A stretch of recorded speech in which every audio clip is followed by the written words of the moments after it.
History loves to worship brilliance. But what if the real story of our world was written by fools? By kings who whipped the sea, by emperors who mourned chickens, by geniuses crushed under their own furniture. This isn't a story of glory, it's a tour through humanity's most horrific stupidity. Picture a grand marble hall. The air smells of dust, old parchment, and irony. Golden portraits hang on every wall, not of heroes, but of catastrophes. Each frame holds a face that changed the world for all the wrong reasons. They weren't villains, they weren't mad scientists. They were people who believed they were right until the moment history laughed at them. Power gave them the pen, but arrogance wrote their downfall. And yet, isn't that what makes them so fascinating? Their stories aren't just tragic, they're painfully human. Over the centuries, empires rose and fell on the shoulders of human brilliance and human stupidity. A composer in Paris dies beneath his own bookshelf, chasing divine knowledge. A Persian emperor punishes the ocean for daring to defy him. A Roman ruler mistakes a burning empire for a dead chicken. A French inventor glides into infamy with roller skates and no brakes. These aren't accidents. They are testaments, reminders that power magnifies everything: courage, fear, and foolishness. Because when arrogance meets authority, disaster doesn't just happen, it performs. And it's glorious. Tell me, if you held the power to command the world, would you be wise enough not to whip the sea? Or would you too mistake thunder for disobedience? If you've ever made a mistake that changed your life, share this video, because these stories prove one thing. Every disaster in history began with someone saying, "Trust me, I know what I'm doing." And so we begin our journey through the Hall of Idiots, a pilgrimage into the minds that shaped the world's dumbest moments. Next, we'll meet a musical genius who faced his final encore not before an audience, but beneath a falling bookcase. Coming up, death by furniture. They said he could command sound like a god. Every note he touched trembled with beauty, every silence between them divine. But when death came for Charles Valentin Alkin, it didn't arrive with thunder or applause. It came quietly, in the slow, inevitable tilt of a falling bookcase. Paris, winter, 1888. The city hums with carriages and candlelight, the echo of pianos spilling from every narrow street. But in one dim apartment near the Rue de Rocroi, a man sits alone, surrounded by books, sheet music, and dust. Charles Valentin Alkin, a name once whispered alongside Liszt and Chopin, now buried under decades of silence. He'd withdrawn from the stage long ago, haunted by the weight of expectation, and by something deeper: faith, guilt, obsession. They said his home looked more like a library than a life. Books everywhere, stacked high against the walls, a fortress of scripture and solitude. He believed in two things: God and perfection, and he spent his final years chasing both. That morning the sky was gray. No visitors, no music, just the whisper of a man reaching up, his frail fingers brushing against the spine of a sacred text, a copy of the Talmud resting at the very top shelf. Maybe he wanted to read, maybe to pray, maybe to fill one more page before he met his Creator. But as he pulled, the wooden frame groaned, a slow, cracking sigh, then the sound of hundreds of books collapsing in unison. When they found him, the great pianist was pinned beneath the ruins of his own knowledge. His hands, those hands that had danced across pianos for decades, lay still beneath the pages that once gave him purpose. People said it was tragic irony, that the man who reached for heaven was crushed by what he worshipped.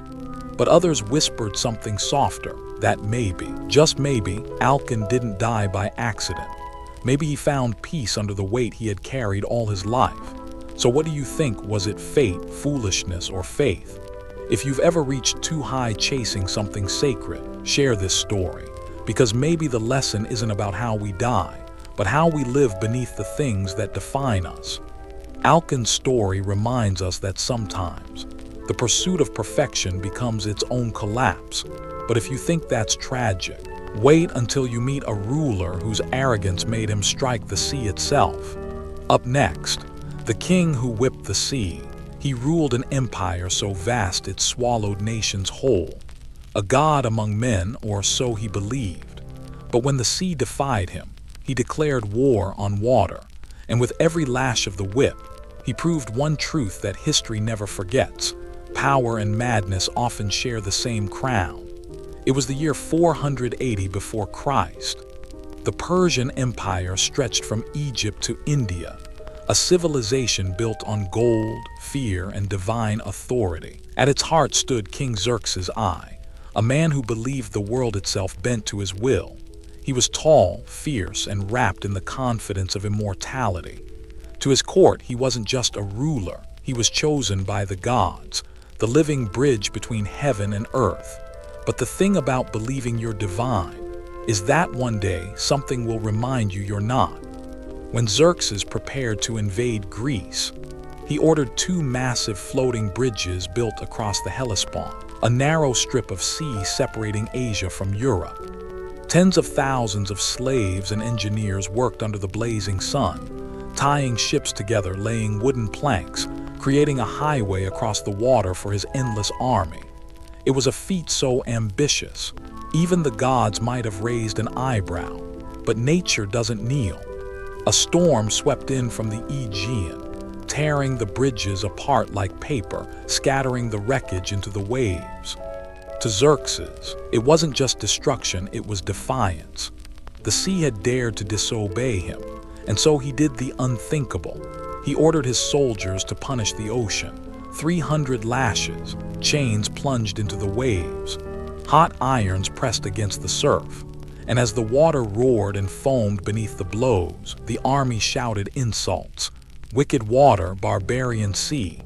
Picture that, 1,000 men screaming at the horizon, whipping something that could never bleed. They say Xerxes stood watching, his gold crown gleaming under the sun, believing he had taught the ocean its place.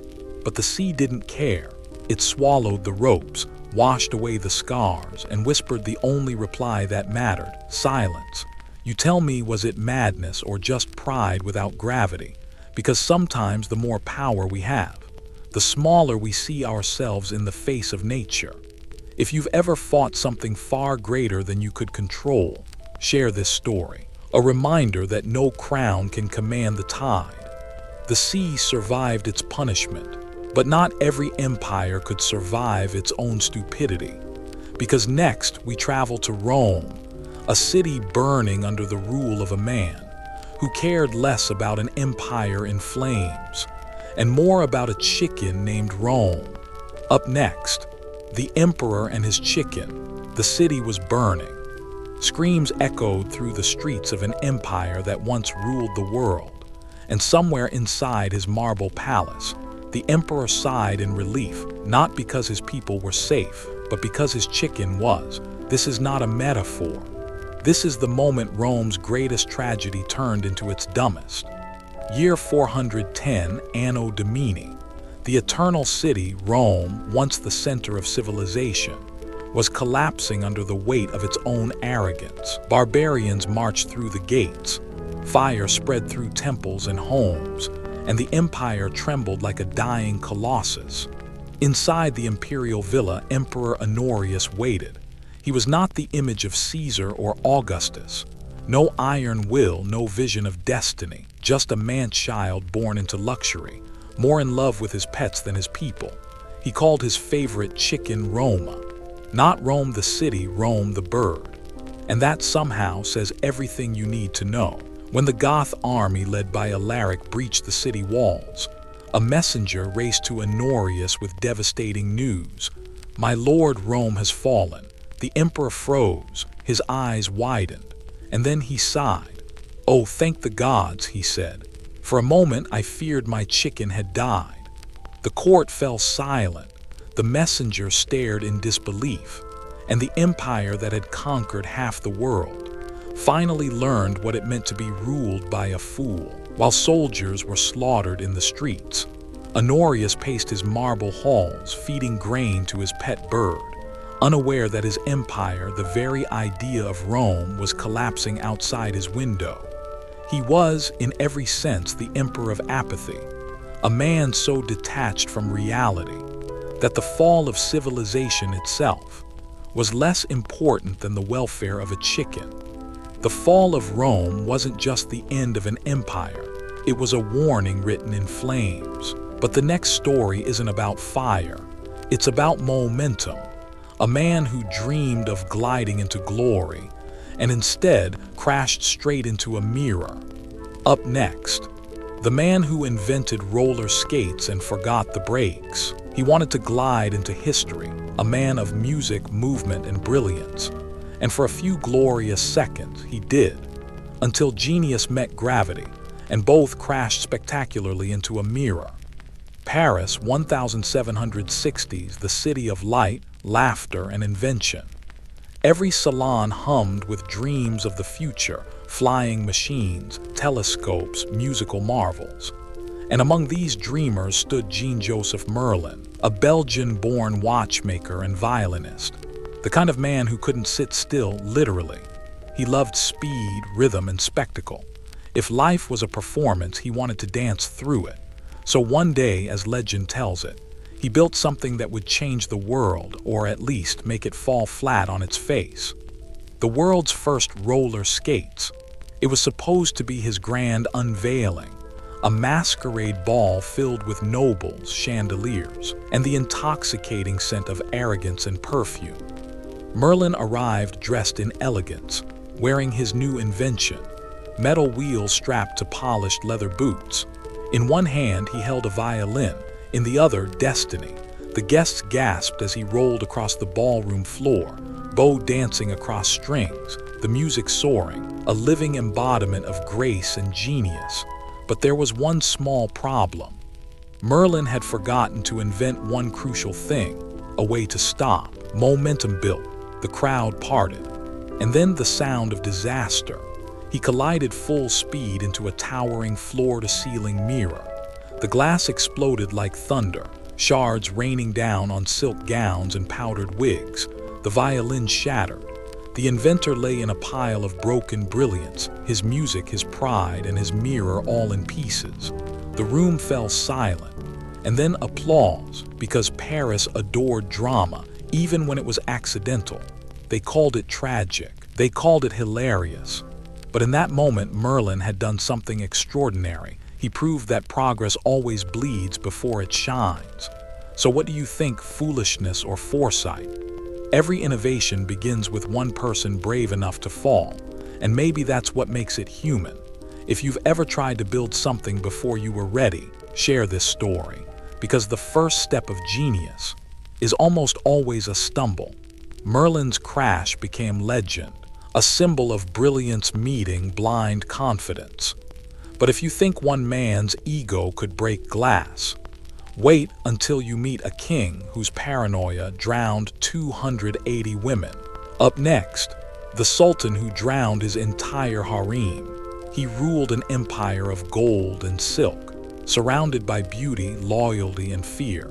But one night, a whisper reached his ear, a rumor of betrayal. By morning, the whisper had become a sentence, and 280 women were dead. This is not a story about love or power. It's a story about paranoia dressed as a king. The Ottoman Empire, mid-17th century. At its heart stood Sultan Ibrahim I, known to history as Ibrahim the Mad. He was born in a palace, yet raised in a prison, hidden away for years, fearing assassination. By the time he took the throne, his world had already split between fantasy and fear. To his people, he was the shadow of greatness. To his court, he was a man whose mind was a storm, restless, suspicious, and cruelly impulsive. And when paranoia met power, the results were nothing short of horrific. Ibrahim's palace was a world of excess. Silks draped from ceilings, perfumes filled the air, and his harem, nearly 300 concubines, was his private kingdom of desire. But one day the whisper began. A rumor that one woman had been unfaithful. No proof, no name, just a thought planted in the mind of a man who trusted no one. The Sultan's fury erupted like fire. He summoned the guards. The command was simple, chilling, and absolute. Bind them all, every woman. Let the sea decide their guilt.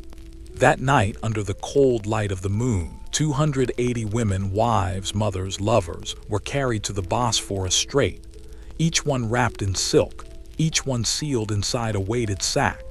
The waters churned, the cries faded, and the sea swallowed the evidence of madness. By dawn, Istanbul was silent. The palace reeked of incense and fear. Ibrahim had purged his harem, but not his paranoia. He would go on to banish, imprison, and kill again, until even his own family could take no more. When they finally overthrew him, they found the Sultan weeping in his chambers, not for the women he drowned, but because his favorite fur cloak had gone missing. The Bosphorus still flows today, quiet, endless, and unaware of the ghosts it carries. But the next mistake didn't come from a palace. It came from a quiet English farm, where one man's small idea would unleash a living plague across an entire continent. Up next, the man who unleashed 600 million rabbits. He missed home. That was all it took, one man's loneliness, to rewrite an entire continent's ecosystem. No armies, no weapons, just 24 rabbits, and a tragedy that multiplied faster than anyone could imagine. This is not just a story about animals. It is a story about how comfort can destroy a world. Australia in the year 1859. A land of red dust and endless sky, vast, wild, and unlike anything the English settlers had ever known. There were no foxes, no hedgehogs, and no gentle meadows filled with dew. To the British, this place was not just foreign, it was isolation disguised as paradise. Among these settlers was Thomas Austin, a wealthy Englishman who had crossed the oceans to start anew. But the wild beauty of this land did not soothe him, it haunted him. He missed home, the soft drizzle, the green fields, and the thrill of the hunt. He longed for the sound of paws rustling through the ferns, the cry of the hounds, the familiar rhythm of life back in England. And so in his heart he made a small decision. A harmless one, he thought. He would bring a piece of home to this strange, lonely land. He did not mean harm. He only wanted comfort. But that is how destruction often begins, quietly, innocently, and without warning. On his vast estate in Victoria, Thomas Austin released 24 wild European rabbits into the open fields. It was a gentle afternoon, the sun warm, the grass thick and soft beneath his boots. He smiled as the animals hopped away, vanishing into the brush. It looked harmless, almost poetic, a tender reunion between man and memory. He even said proudly, the introduction of a few rabbits could do little harm. But he was wrong. So wrong that his words would echo through history as a symbol of catastrophic naivete. The rabbits flourished in paradise. No predators, no diseases, endless food, perfect climate.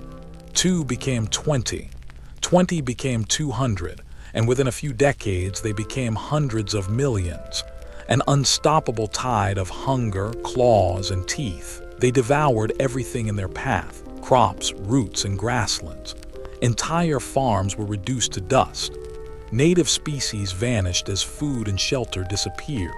Even the soil itself began to die, stripped bare by mouths that never stopped eating. Farmers watched in despair as their livelihoods vanished. The government panicked. They tried everything: hunting, trapping, poisoning, burning. They even built an enormous barrier, a 3,200-kilometer rabbit-proof fence, stretching across the continent like a scar. But the rabbits simply dug under it and kept going. By the early 20th century, there were over 600 million rabbits ravaging Australia, a living plague born from one man's yearning for home.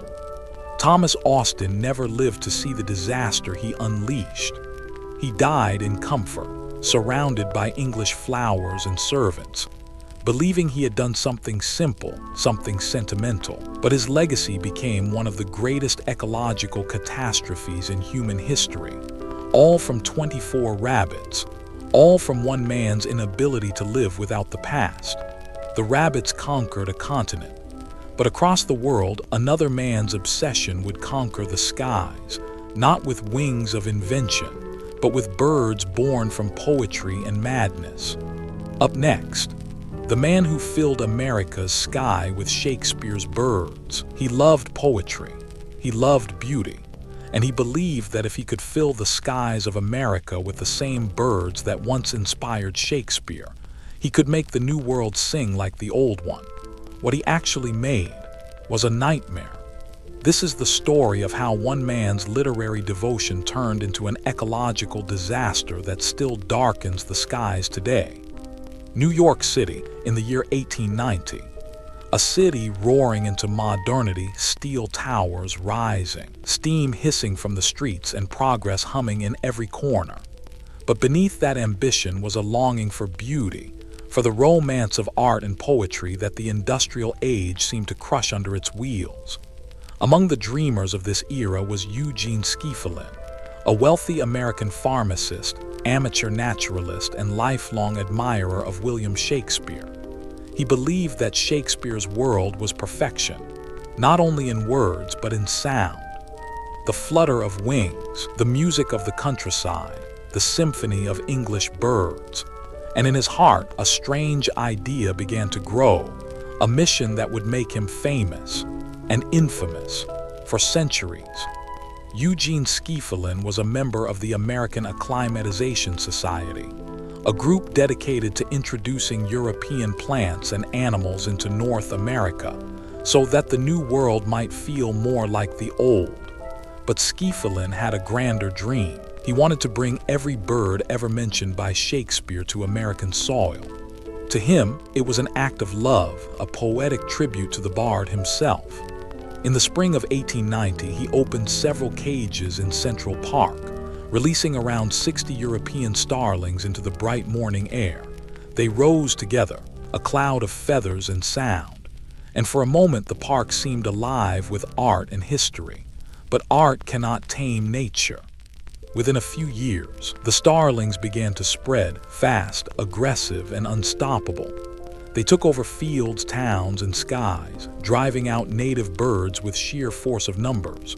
They destroyed crops, contaminated food, and gathered in flocks so large they blotted out the sun. Farmers cursed them. Cities despised them. Airplanes feared them. In 1960, a U.S. Air Force jet collided with a flock of starlings, causing it to crash and killing 62 people. What began as a poetic gesture became a plague, a swarm of 200 million birds, descendants of that single misguided act of admiration. And Eugene Schieffelin, he never lived to see the chaos he caused. He died believing he had done something noble, that he had made America more beautiful. But beauty, when forced upon nature, always demands a price. The skies of America would never be the same again.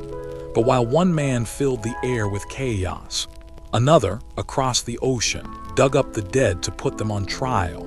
Up next, the Pope who prosecuted a corpse. Imagine standing in a courtroom where the accused cannot move, cannot speak, and cannot even breathe.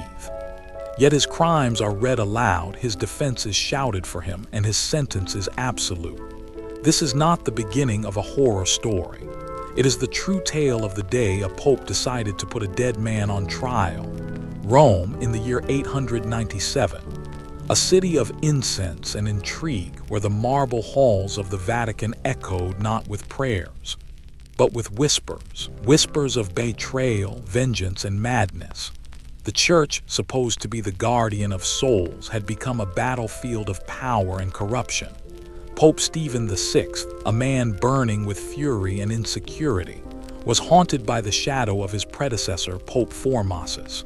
Formosus had died months earlier, but his memory refused to stay buried. Rumors spread that he had been a traitor, a manipulator who had crowned the wrong emperor. To Stephen, the solution was simple. If the dead would not stay silent, he would drag them back into court. One morning, the bells of Rome tolled not for worship, but for judgment. Inside the Grand Basilica, the air was heavy with incense and disbelief. Guards carried a coffin before the altar, and from it they lifted the rotting corpse of Pope Formosus. The body was dressed in full papal robes, the crown placed upon his withered skull, the staff still clutched in his decaying hand.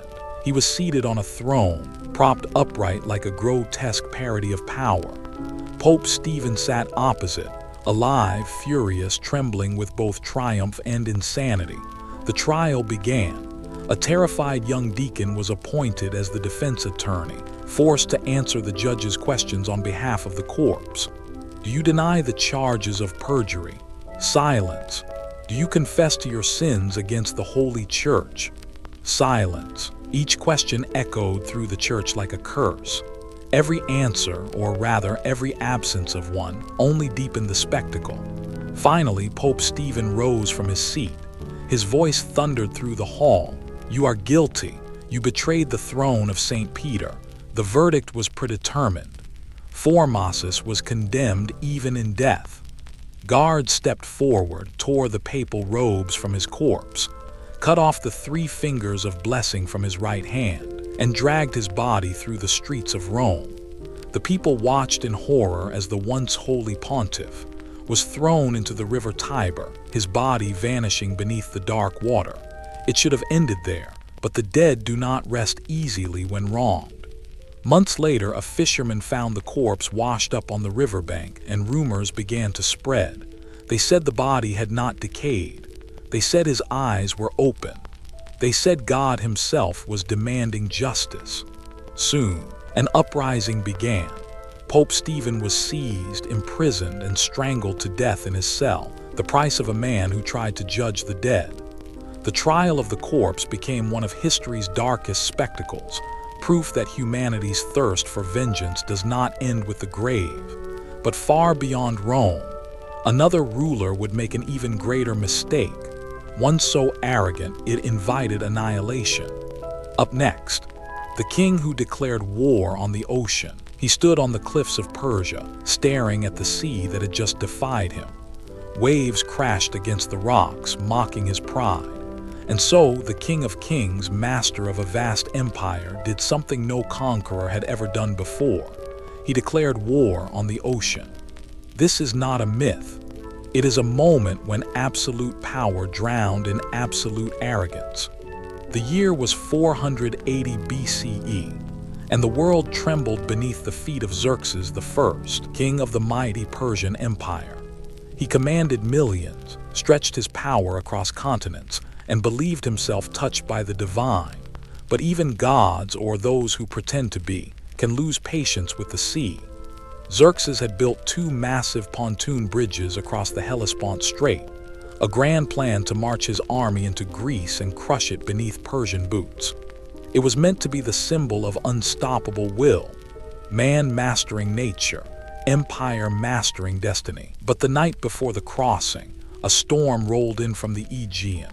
Winds howled, waves roared.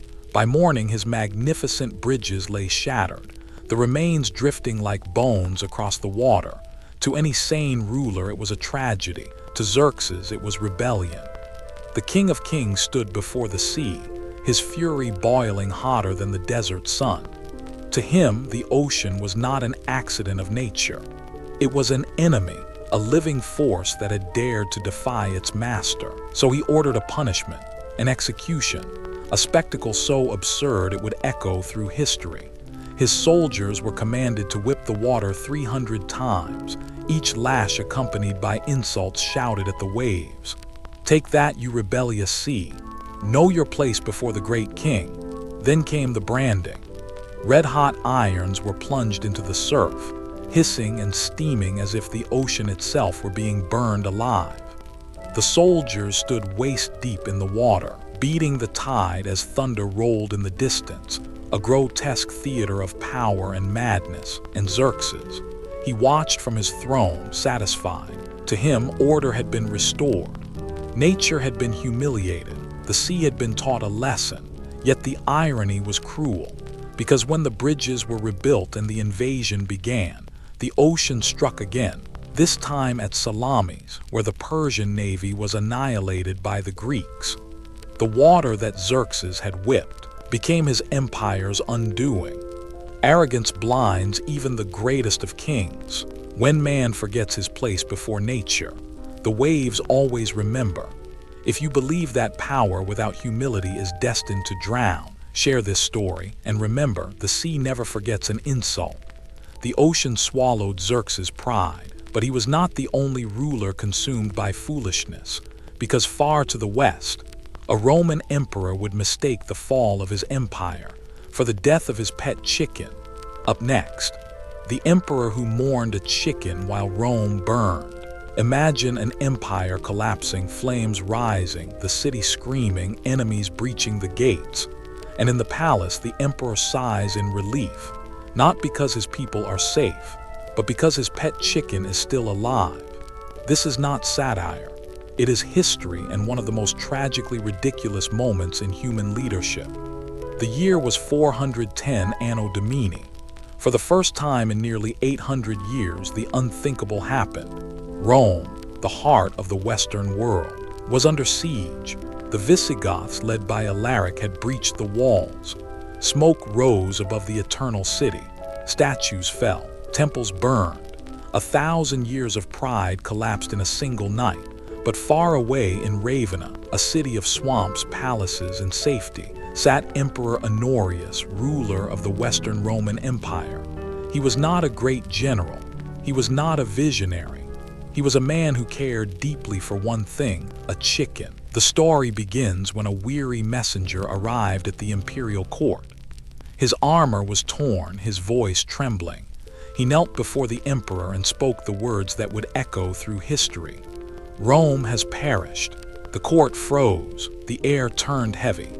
This was the moment the empire itself had died, the fall of the greatest civilization the world had ever known.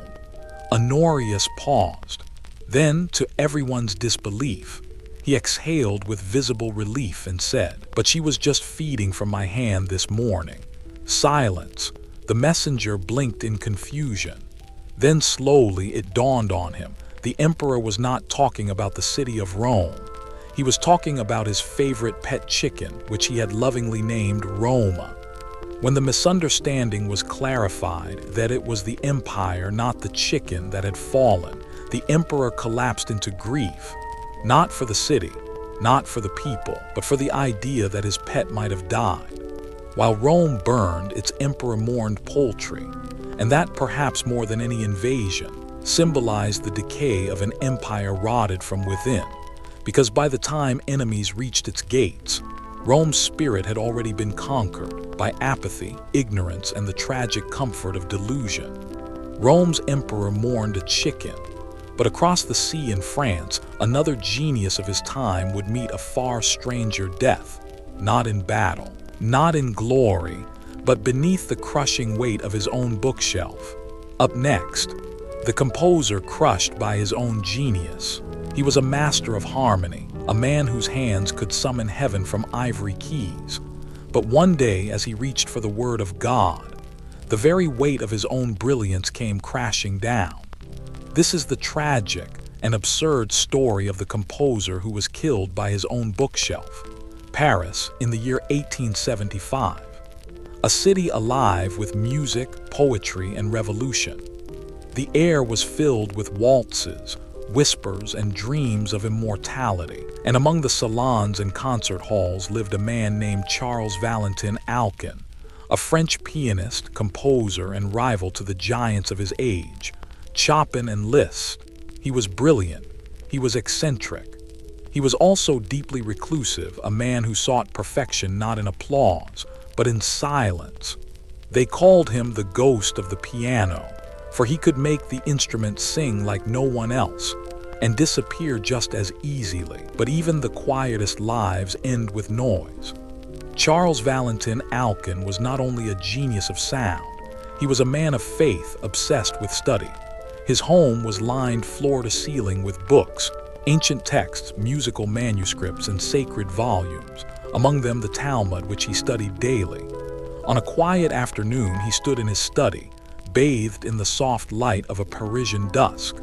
Outside, carriages rolled across cobblestone streets. Inside, Silence, the kind of silence only a pianist could love. He stretched out his hand to reach for a copy of the Talmud from the highest shelf of his towering bookcase. Perhaps he stood on a chair. Perhaps he leaned too far. History does not say. But what it does tell us is that the shelf began to tremble. The wood groaned, the books shifted, and in a single, terrible instant, the entire bookcase toppled forward. Dozens of volumes, oak and iron, crashed down upon him, burying the composer beneath the weight of his own devotion. Neighbors would later say that when they found him, his fingers were still curled as if pressing the keys of an invisible piano. It was not a poetic death. It was not a dramatic finale. It was absurd, painfully, hauntingly absurd. A man who commanded 88 keys with divine precision had lost his life to the laws of gravity. In that irony lies the cruel humor of fate. That brilliance, when left unguarded by humility, often collapses under its own weight. The composer's death became legend, a reminder that intelligence without caution is just another form of madness. But if a man can fall to a bookshelf, what happens when a king turns his wrath upon the wind itself? Up next, the Sultan who drowned his empire in paranoia. He ruled from Golden Hall, surrounded by silk, jewels, and whispers. But behind those walls, his mind was a storm, a tempest of lust, fear, and suspicion. And one night, that storm consumed 280 women. This is the story of Ibrahim the Mad, the Sultan who drowned his own empire in paranoia. The year was 1648, in the glittering heart of the Ottoman Empire, Istanbul. The domes of the mosques gleamed beneath the morning sun, and the Bosphorus shimmered like a blade of silver. Inside the Topkapi Palace, Sultan Ibrahim I, descendant of warriors and conquerors, sat upon a throne once kissed by greatness. But this throne now was haunted. Ibrahim had inherited not the mind of a ruler, but the madness of a man consumed by shadows. He was born into captivity, a prince locked away in a gilded cage for years, isolated from the world to prevent rebellion. When he finally emerged to claim the throne, he brought the cage with him and locked the world inside it. At first, Ibrahim's reign shimmered with promise.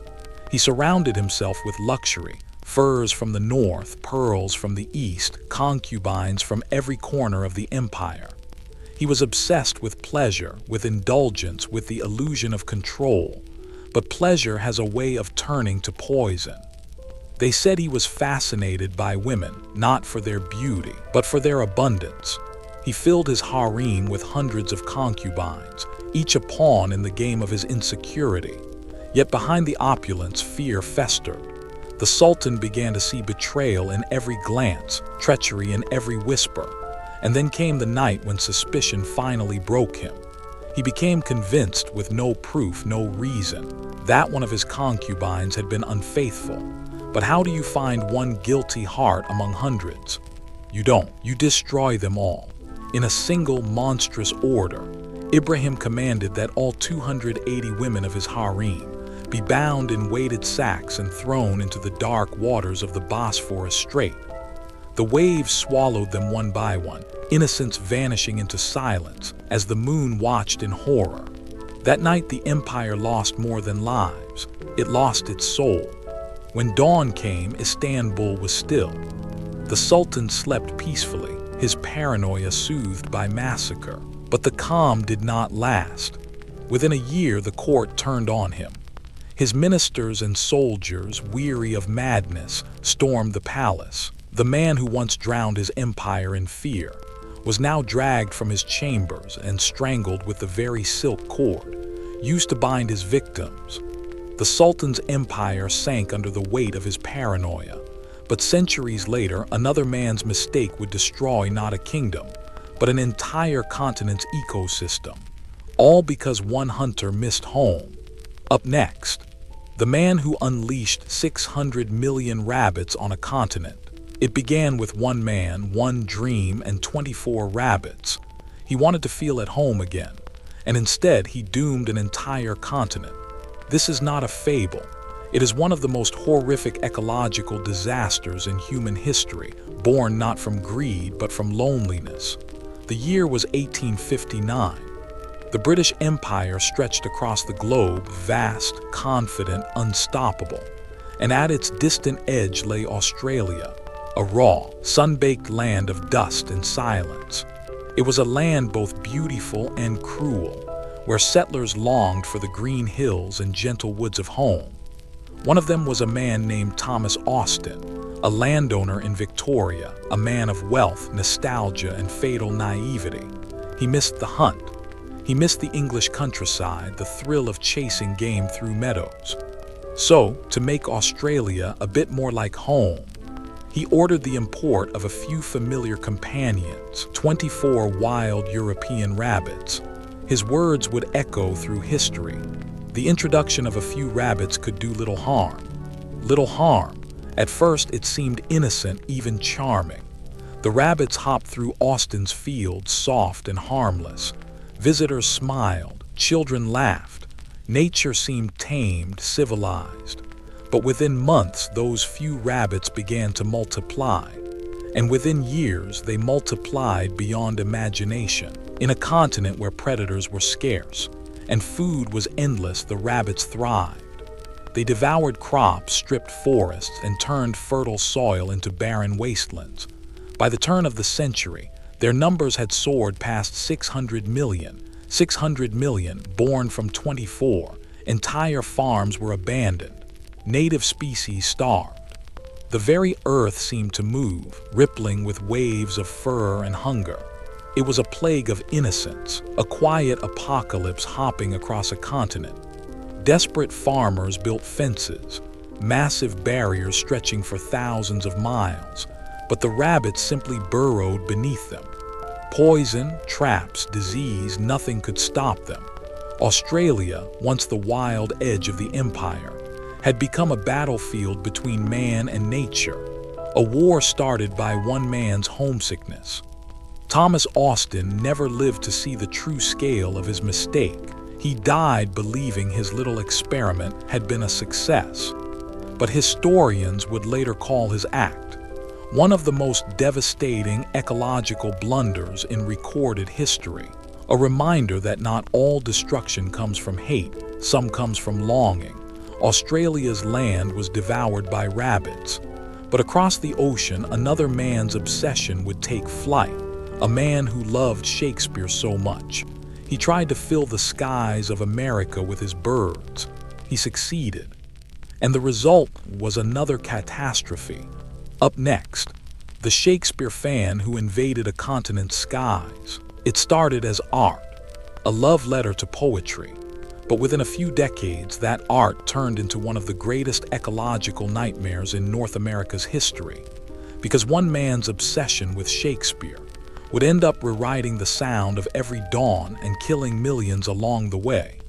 The year was 1890. New York City was alive, gas lamps flickered, horses clattered down Broadway, and in Central Park, one man stood with a cage full of dreams. His name was Eugene Schieffelin, a wealthy pharmacist, bird enthusiast, and hopeless romantic. He was not a villain. He was, in fact, a passionate admirer of William Shakespeare, the kind of man who believed art could change the world. But art in his hands was about to do exactly that, just not the way he imagined. Eugene had a peculiar mission: to introduce every bird mentioned in the works of Shakespeare to the skies of America. To him, it was a poetic gesture to make the new world sing like the old. So one gray morning in Central Park, he opened a small wooden cage and released 60 European starlings into the air. They rose like smoke against the skyline, and that moment, delicate, beautiful, and doomed, changed nature forever. At first, nothing seemed amiss. The starlings fluttered about, nesting in the park's trees, singing songs no American had ever heard. But starlings are not gentle guests. They are conquerors. They multiplied at terrifying speed, driving out native birds from their nests, devouring crops and swarming in the millions. By the mid-20th century, Their numbers had exploded to more than 200 million across North America. Farmers watched in horror as flocks of starlings blackened the sky, descending like living storms, stripping entire fields bare in minutes. Planes collided with them midair, their dense flocks clogging engines, crashing aircrafts, and taking human lives. The destruction was biblical, but its origin was painfully human. A man's attempt to bring beauty to a world that didn't need it. He wasn't evil. He wasn't reckless. He was simply blind to the idea that not all beauty belongs everywhere. Eugene Schieffelin died believing he had done something noble. He was never alive to see the devastation take shape. The ruined farmlands, the displaced species, the screaming flocks that haunt every city street even today. When you hear the harsh call of a starling, remember it is the echo of poetry gone wrong. Good intentions don't always lead to good outcomes. Sometimes the path to disaster is paved not by greed, but by admiration. If you believe that even love can destroy when it forgets to listen, share this story. Because every creature, every culture, and every world deserves its own rhythm. A poet's fan filled the skies with chaos. But what happens when faith itself turns into madness? The next story isn't about birds or beasts, but about a man who put a corpse on trial and called it justice.